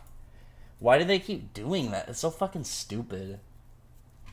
Are there any Yu-Gi-Oh characters you don't like in general? Yes, her name is Tori, and she's annoying.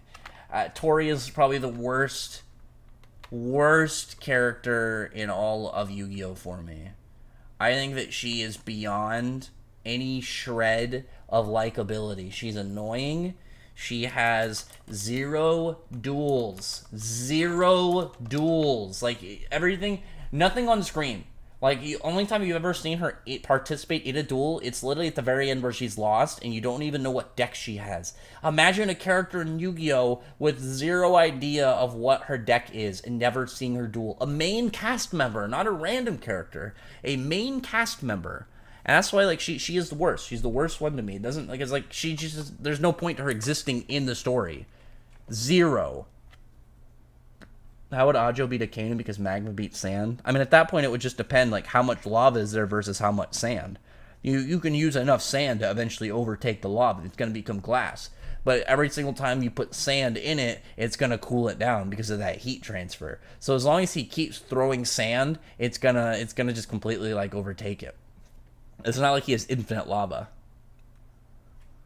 No, Ironwood was right to close the borders because Jacques was too incompetent to stop his dust from getting stolen by Torchwick and Cinder. But I mean, like, they could get that from anybody. There's like a thing of like, you don't like it. Say like if a similar thing, like they were getting some form of supplies from, I don't know, if they had like a fucking remnant version of Costco. It's like, you don't shut down the Costco and then take away everybody's ability to get the things they need. Dust is like a vital thing for their everyday life.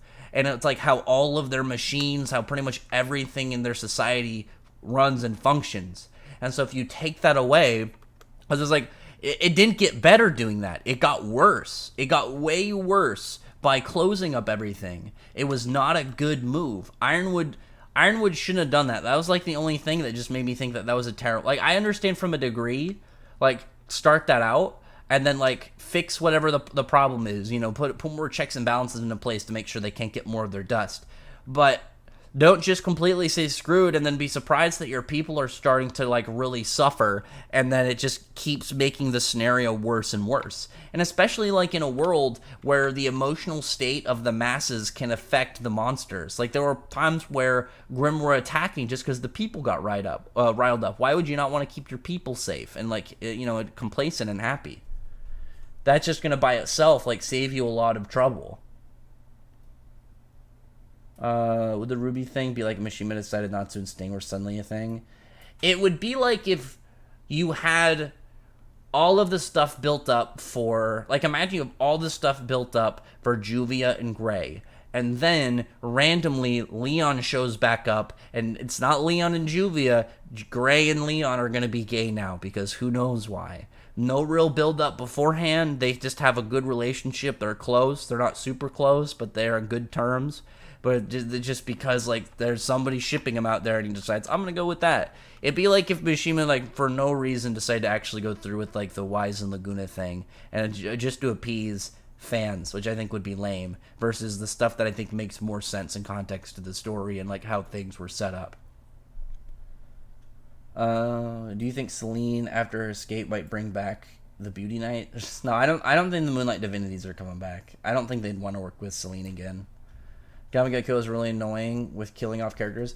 See, a Kame Ga Kill, I think, does it better than a lot of them. Not always, because sometimes they'll just kill off characters. But usually, there's enough time to get invested in a character before they get killed off. There's, like, a good portion of that, at least, which I think is what you need to do. Like, you don't want it to be, like, you can almost predict the characters who are going to die and, like, see them. Like, it's like a setup of dominoes. You want to, like... You still want to get invested, but you don't know who's going to make it to the end and who's going to die. Favorite anime studio? I don't know if I have a favorite studio, because it's like, I don't really care as long as it looks, as long as they don't rush stuff. As, like, you can have, like, I mean, what is it? Is it Cloverworks? Are they the ones that did, or is it Cloverworks the one that did Bleach? Because, like, there's a lot, like, there's parts where, like, you see with Black Clover where it's, like, super rushed and chunky. Then it's, like, years ago with Bleach where you see them actually put their time and effort. And it looks great. Oh, Jalal, something big for his feet. I want Jalal to have a good scene upcoming, too. Releasing many deaths, Demon Slayer coming a kill, but many shows like JoJo rationally killing off characters. I'm not a JoJo guy, so I don't really know, but I get you. Remember back when Rock Lee curb stomped Sasuke? Those were the days. That's a million years ago, my guy. Just curious, what's your main reason for why you weren't invested in MCU movies, but also you like any of the X-Men movies? I mean, I like a lot of the X-Men movies. The thing about the MCU movies is a lot of them are very similar, but it's not in a way of like how Shonen, how you'll have like, you know, 2 tournament arcs. But the build-up, the reasoning, the characters involved, and even the formatting of the tournament arc can be completely different. Whereas, like, a lot of the Marvel movies are the same movie. And, you know, somebody gets their powers through an accident. They're goofy. They end up losing the first time against the bad guy. They learn a lesson, able to defeat him at the end. And then, like, a lot of the time, the next movie, it feels like they didn't learn their lesson. And then it's got to get repeated through, like, another thing. I'm just not a fan of that. And, like, I don't know. Like, a lot of the stuff feeling, like, so, small in comparison to how they are in the comics always really bugs me. It's like they could have waited for Civil War and had like the actual, like, you don't need like, I'm not going to throw a number, but however many characters were in the original Civil War. But then it's like the MCU Civil War is like 12 people at an airport. And it's like it's on such a smaller scale that it's like, goddamn. Like, look at like Infinity War in the comics versus the movies. The movies, I think, were closer to what, like, I would expect from, like, a movie adaptation, because you know, it's obviously way easier to draw all those characters and do stuff, rather than all the actors, all the CGI, build up all that story and stuff, but I like something like Civil War, I wish was pushed out further, like, there was maybe some stuff in between, like, maybe a lot of the shows, and then, like, if they had a lot more of the shows beforehand, before Civil War, integrated a lot of those into the lore, and then included a lot of those characters in, I think that would have been better in my opinion. Obviously, that's just an opinion, but I don't know. I think stuff like that has always bothered me when it's like it's like you look at the, it's like cool, like you look at the fight, it's cool as a movie, but then it's like you look at like with the source material and you see like how much grander scale the source material is, and it's like, man, and it's like way more complex, there's way more characters involved, it has way crazier outcomes, like everything around it is on such a different scale, like so much more vast and grand. It feels like you're getting just like a TLDR of events, and that's one of the things I'm from just like a story standpoint I'm not a huge fan of. And I really don't like where a lot of this stuff is going. Like, it's all just it's all like the woke characters now, and they're just trying to, like, all the characters now are all like these teenagers and girls, and it's just like, Like, you can do stuff like that in anime, it's easier not to notice, but it's like when you go from, like, all these, like, really cool badass characters, you got, like, Iron Man, Captain America, you get the Winter Soldier, and then you're, like, Miss Marvel and who's one of these other dudes? I almost said the dude Ned, but it's like, he doesn't have any powers. From what I understand, the last Spider-Man movie did a lot for his character. I still gotta watch it, so I'm not gonna slander on it, because as far as I know, it apparently solved a lot of the problems people had with the Tom Holland Spider-Man. But it's like, what? Like, they have all these other, like, teenage ones. Like, now, like, one thing I'm annoyed with, and I know it's part of one of the storylines, but I'm not a fan, is, like, how Hulk is now. He's, like, what, Dr. Green, where he's, like, in the in-between, where Bruce is more in charge. But it's like, they just use him more for memes, and it's just, like, it's less interesting. He doesn't have that hype of, like, when he goes Hulk, and, you know, he's just about to go on a fucking rampage, and it's, like, not just the enemies, like, who on their side might run into some problems with the Hulk. And now it's just, like, he does Fortnite jokes, and, like, he does little goofy memes, and I'm not for it, personally. My dog stepped on a bee. I wonder how big that bee was. One Piece fans like to say Fairy Tail has no stakes, where in Zero soon, but when One Piece barely kills off any characters. Well, the thing is, like, there was, like, no real stakes in Wano, like, personal stakes. There's, like, the generic stuff of, oh, yeah, there's gonna be there's gonna destroy the capital. Like, the capital's in danger. But it's like, what else was there besides that? Like, nothing. Like, it's really just the same thing. Like, Kaido's a bad guy. He's mean. They want to just get rid of him. One second.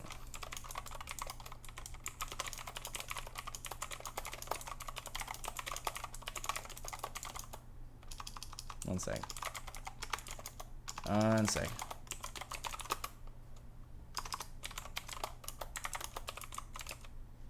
Anyway.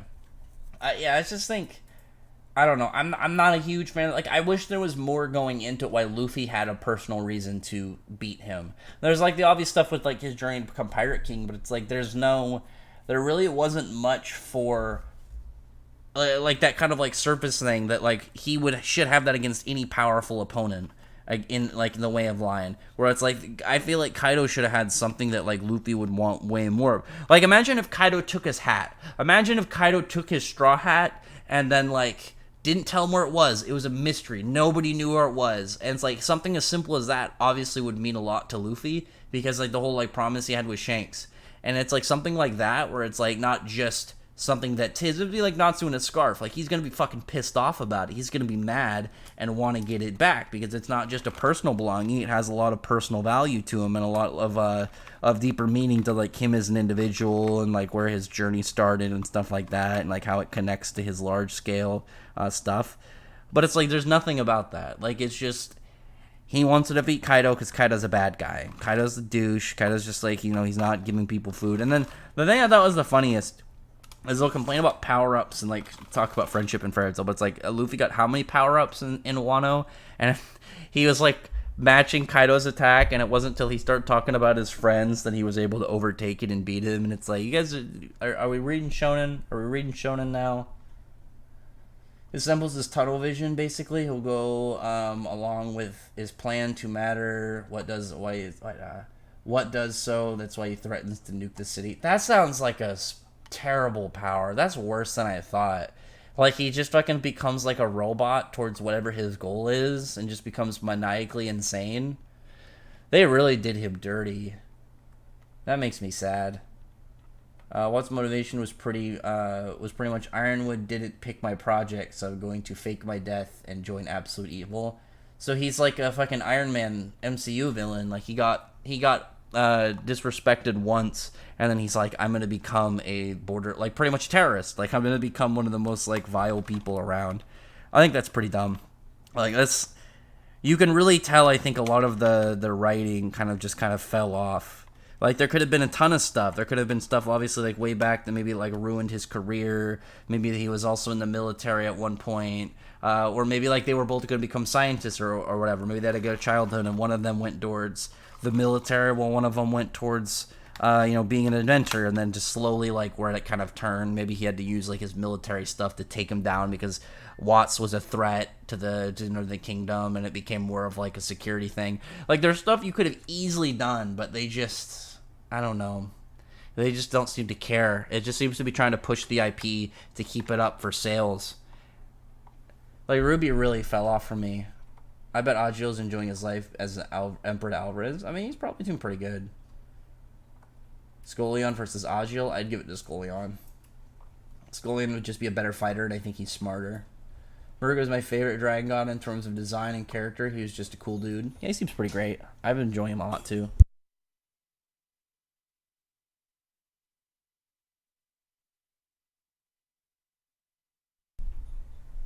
Did you dislike T? Taya? Taya has a couple duels. Here's the thing. Taya has a couple parts on her belt that she's actually beneficial, and she does provide value. Obviously, like, she's low in the totem pole. She's at, like, if you compared the Yu-Gi-Oh! Female lead, she's pretty much, like, near the bottom. I'm not going to put that against her, but she does have duels. She does have parts in the story where she does have value into what's going on, versus Tori, who did nothing. Tori, who never really dueled ever. And it's just like, why? How do you exist in Yu-Gi-Oh! And not ever duel? Periot did Bleach. Thank you. That's what it was. I couldn't remember. Kagura would be a good pair for Jalal. I don't think so. We don't need that. I think the MCU and early Fairy Tail have some things in common. I don't really know what it is. A lot hearted while still having some drama. Still pretty good tones. Make you feel happy. That stuff. I mean, you can say a lot about Shonen, though. You saw the Fortnite spoilers? Yes, my boy Galland. I'm super hyped. I don't give a shit about the other chick, but I'm ready for Galland's Golf World Tour to get back on track. The MCU just became way too much for my taste. Too many shows and movies. Yeah, there's a lot that you have to digest, and that's kind of like also one of the things that it's like, it's a benefit with comics, but at the same time it's a detriment, because like you can either, like, maybe you're super about all of that, getting all of the stuff to connect, but maybe you just don't want to, you don't want to watch freaking 8 different shows a week in order to keep up with one of them. I know I'm exaggerating, but it's like, like, imagine trying to watch some of the movies, and it's like, you didn't watch this show, so you don't understand what's going on. Like, the people who, I haven't watched the new Doctor Strange. I do plan on watching the new Doctor Strange, so I'll probably have to watch that Wanda show at some point. But it's like, apparently if you don't watch the WandaVision show, you miss a lot of the general context into Doctor Strange 2. So, like, stuff like that. Like, imagine you don't have Disney Plus and you didn't see it, and you're just confused of why she's like this. It'd be kind of weird. It's a little different because, like, it's way more towards, like, the general media or medium, because of it's, it's a show and lots of movies, versus, like, it's not like an additional book. It's not like the fucking Disney Star Wars where you have to apparently read a novel to know what's going to happen in between these 2 movies. Like, no, I'm not doing that. Are there still Strange, Spider-Man, Thor, and Ant-Man? I don't really care about Thor anymore. I think 100%. I think they're definitely going to kill. Not like, I don't know if they're going to kill off Thor, but I think they're going to do a send-off to Thor and keep Mighty Thor as the spot. I'm just calling it now. I think she is going to become the main version of Thor in the MCU, and other Thor is going to either die or be off indisposed doing something else, like doing his own thing. I don't think they're going to keep both of them around at the same time. Like, I could be wrong, but that's just what I think. Meliodas, he's hoping Meliodas flexes. Gallon and the other chick is right next to the castle. Meliodas flex would be cool. I was talking to Quan, is like, I'm wondering if this is Galland or if it's a Chaos copy of Galland. Because then it's like, it's not technically Galland, it's like it's a whole separate character based off his likeness. Kieran doesn't care about the Dragon Gods or his master dying. He just wants a good time. He's just having a good time with having a good battle. So I just want to know what's going on with that fucking coffin, though. Do you like Andrew Garfield's Spider-Man? I thought he was fine. Whether people saying Holy will join the crew and replace Witch, that would be like Gildarts joining Team Natsu. I think it would be like if Ultir joined the team. Like, if Ultir just decided she was going to be a member of Fairy Tail at some point. It'd be really weird. I don't really like the idea of Holy joining the crew. Kaido is behind Smile. He was helping Doflamingo. I guess it's like Kaido is it's like Kaido is everything Luffy isn't. I mean, I get there's aspects that go against him, but it's like there's not stuff that directly, like, Luffy has stock and stake into when it comes to Kaido, outside of the general, just like he's a bad guy causing trouble in Wano. There's not like it's not like when he eventually goes up against Akainu killed Ace. There's like stuff in there that Luffy is going to have emotional investment going into that battle to where beating him is more than just beating the bad guy. There's nothing really out of it that you really get, I think, outside of like he beat Kaido and he's, more powerful now for beating Kaido. I just don't really see the total large scale push of like where that kind of gives him. Like, like I said, outside of strength and stuff. It's not like when they beat Hades, and it's like Hades did all that stuff to their guild, like brought complete calamity to their island, and was hurting members of the guild, ruined the S-Class trial, dramatically hurt Makarov. There's stuff in there that make you want the character to beat him, because it's not just beating the bad guy. It's also like, you have investment into going into it from both the reader, but also the main character. Whereas, like, you don't really have the full same thing with Kaido, because Luffy didn't have really anything that I think built off of that. I think one of the parts that I think hurt that is Luffy should have thought his crew died longer. Because it's like right after he gets thrown in prison, he seems fine again. There's like a small time skip, and Luffy seems relatively fine. Luffy should have been, and I don't mean like edgelord Luffy. He doesn't have to be goth. But it's like Luffy should have been serious, pissed off, and just that mindset of like if Luffy thought what happened, and it's just like he has a driving factor to do it. And it's like if he also didn't know what was going to this crew, eventually then it would be like a huge reunion and like a good thing to see them alive, and it would, bring a lot of emotions to see Luffy. Like even from the reader standpoint, it's like we know they're alive, but Luffy doesn't. So eventually like him seeing them alive would have been a huge like big wave of emotion to see like his character like go from that serious darker area to relieved and happy that like members of his crew are safe. Whereas like after the getting thrown in, he seemed fine. He didn't seem really that bothered by it. Like he seemed like I'm gonna get Kaido eventually. But it's like, don't you this is the last time we saw you thought your friends were murdered? I don't know. I wish Alexis from GX was utilized more. I mean, Alexis is like that area that I feel like Alexis should be the bar. Alexis should be the bar for Yu-Gi-Oh! Female leads, where it's like you need to do at least this much. You need to be at least this relevant in order for any of us to really care. If you are below the bar, we have a problem. If you're above the bar, sweet. I like the MCU, however, I cannot bring myself to watch the shows in Disney Plus. Loki made me fall asleep in the first episode. I don't know what happened. See, like, I haven't, like, Loki, I have, like, heard, like, nothing about Loki, which is really weird. I know some people liked it, but I never see really anybody talking about it. And even when it was happening, I never really saw anything other than, like, random stuff, like people talking about time and like, the multiverse. And, like, now that, like, that's the favorite thing of MCU stances, they always say multiverse.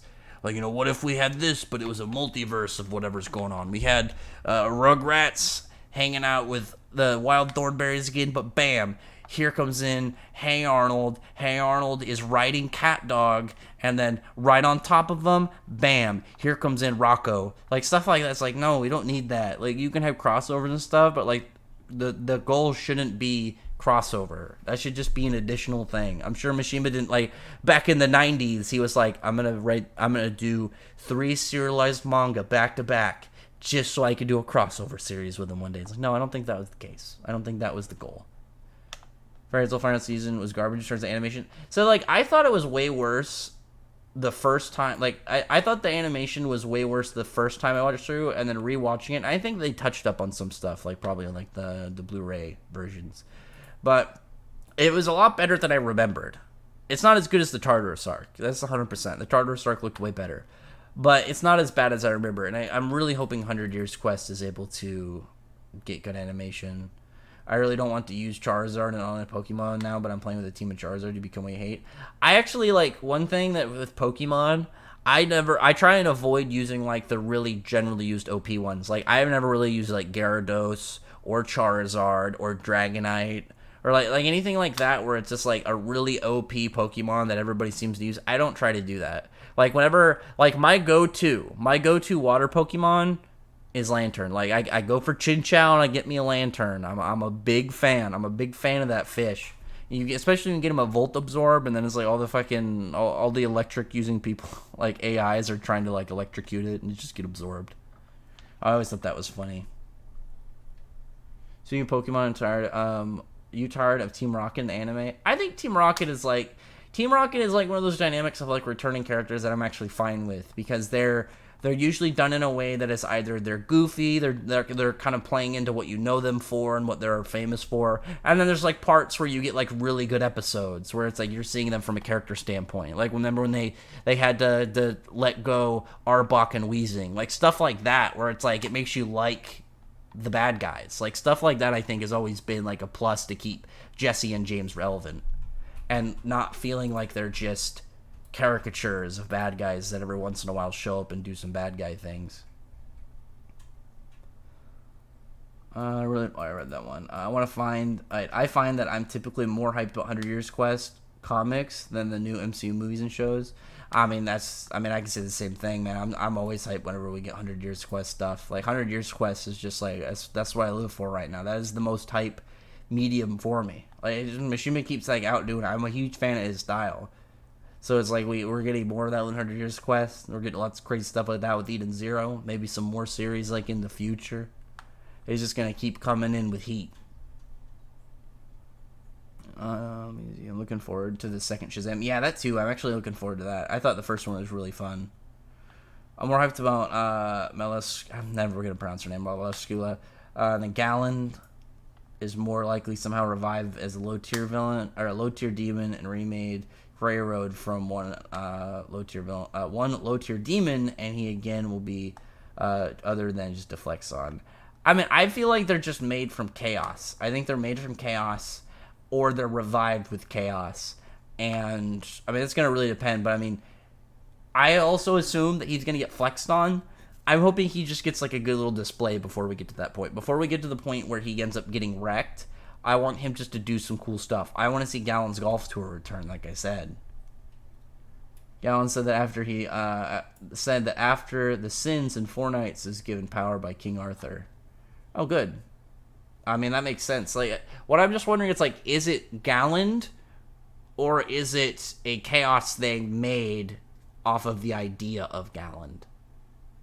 I predict that Rax hates Team Rocket because I dislike them, and I'm not as tough on stuff as Rax is. I'm alright with Team Rocket, because it's like Team Rocket, I mean, they're not like the epitome of evil and bad guys. They're like mostly like kind of just like lower level crooks that are just up to no good all the time.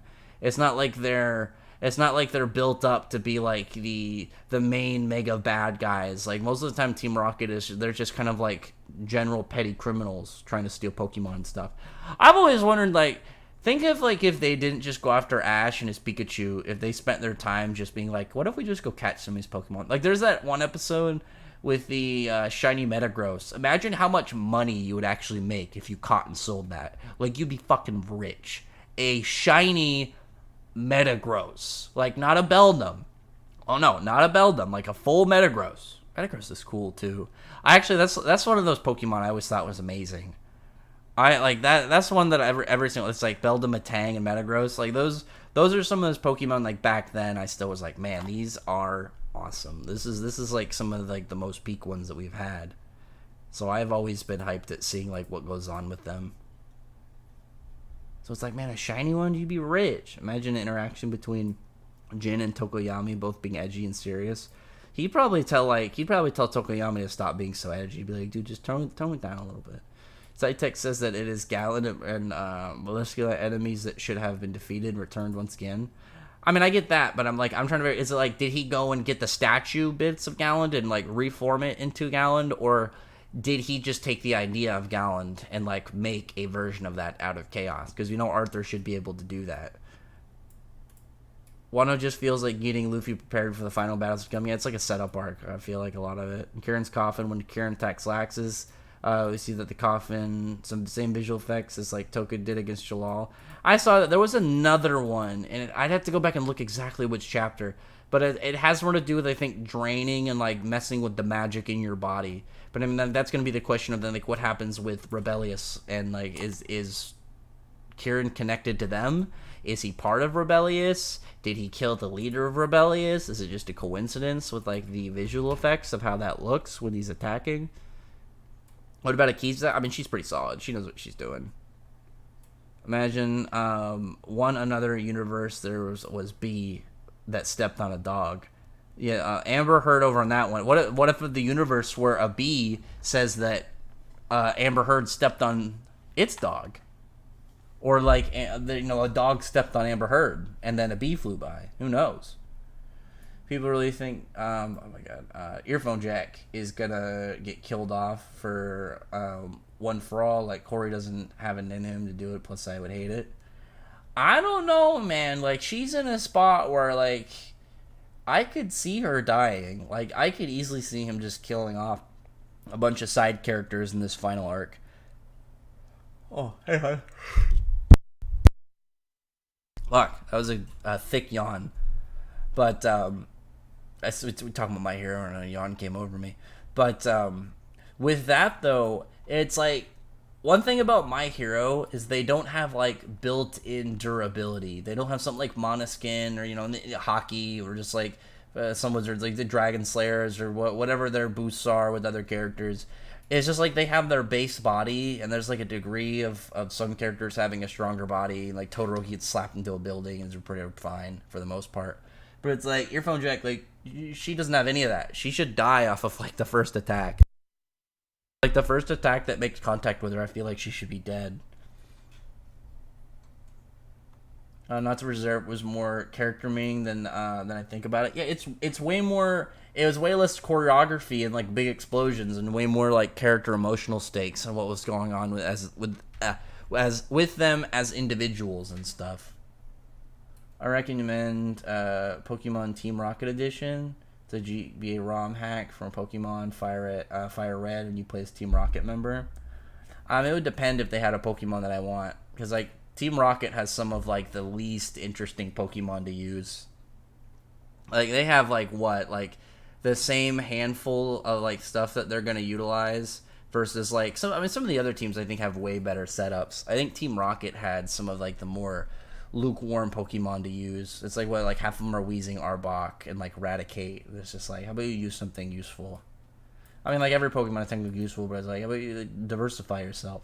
I can't believe how strong Lucy become. She's fighting someone to stand a chance to Urza. Lucy's able to beat a Dragon Slayer in a 1v1. It's just crazy. She's made a lot of strides. Who's more bloodthirsty, Shura or Sukuna? I mean, Sukuna seems like he's had like a degree of chill mode with him. Like there was the part where he was like that meteor was coming down during his fight with Jogo, and he let those guys have a chance to escape. He was being like a little bit sadistic and playful about it, but he had like a degree of like, you know what, you guys can play along with this one, you're fine. And then you have like Shura, who's just like kills people for no real reason whatsoever. He'll just do it to do it. Also in the theater, Giovanni is Ash's dad. That'd be so weird, but I mean, I'd be on board for that. But that's something that's like, how would that be relevant now unless Giovanni somehow comes back and is doing shit? Who in a wrestling match between Marileona and Julia? Dude, Julia put hands on her. Like, Julia's whole thing is literally hand-to-hand combat. And it's not, like, power level stuff. It's, like, way more technique. Like, she is, like, grappler. I don't think Tokiyami is that edgy. Dude, he is super edgy. Like, do you not remember, like, when they went into his room and it's like a goth kid exploded in there? Big Mom and Kaido are starter emperors. The full course meal lies in Blackbeard. Yeah, Blackbeard and Shanks. I mean, like, Shanks is cool. But, like, I've never been too invested with Shanks. Because I feel like the Shanks hype will never happen. Like, Shanks hype is literally lived off of people saying he's going to do stuff soon, but never does stuff. Versus, like, Blackbeard. I think Blackbeard's cool. I like Blackbeard. I'm hoping he has more focus soon. Imagine Kieran being the real white mage. I mean, that'd be neat, but it'd be kind of strange at the same time. Wonder what the point is. Arthur could have revived, made all the commandments, the 4 archangels with chaos. I mean, it depends. Like, I think that Arthur is not in his right state of mind. I think Arthur is, like, weirdly looped out, and I think that he is not going to really be all in his mind until like, I don't know, like, I'm trying to think, like, when would it really be a spot where, like, he can actually contain himself and not just be like because I think that he exists in between the light and dark, so I think he really can't be one or the other. Do you think Lucy is gonna have interactions with Ignia when she didn't with Zero? I think she will. I think Ignia is gonna force that. About the Pokemon game where you play as Team Rocket, I read that one. Oh, you steal Pokemon? That's kind of neat though. Revelry in the Dark. We'll get there one day. Wish the anime never changed Gildart's design, caused too much drama. I know. What villains do you think that are awesome that don't have a backstory because of the crocodile? I mean, Zero. Zero's a good example of that. I always really liked Zero, even though he was pretty one-dimensional. But anyway, that's gonna be it for today. I just wanted to do a short stream because I haven't, I'm trying to just do maybe a couple short streams more often, a couple times a week, since I don't have any, until I get my stuff fixed up for videos. I'll try and just do it for the review whenever the chapter gets translated. It's I have to do it through OBS right now, and it's OBS, I don't have the editing stuff for it, so it's I can do it. I don't know, maybe I'll just do it in a normal stream instead of a video, and maybe we'll do a straight review in a stream. But anyway, other than that, comment below, tell me your thoughts around. I'll talk to you guys tomorrow, and we'll look at what's going on in the stuff tomorrow with general chapters. We had Eden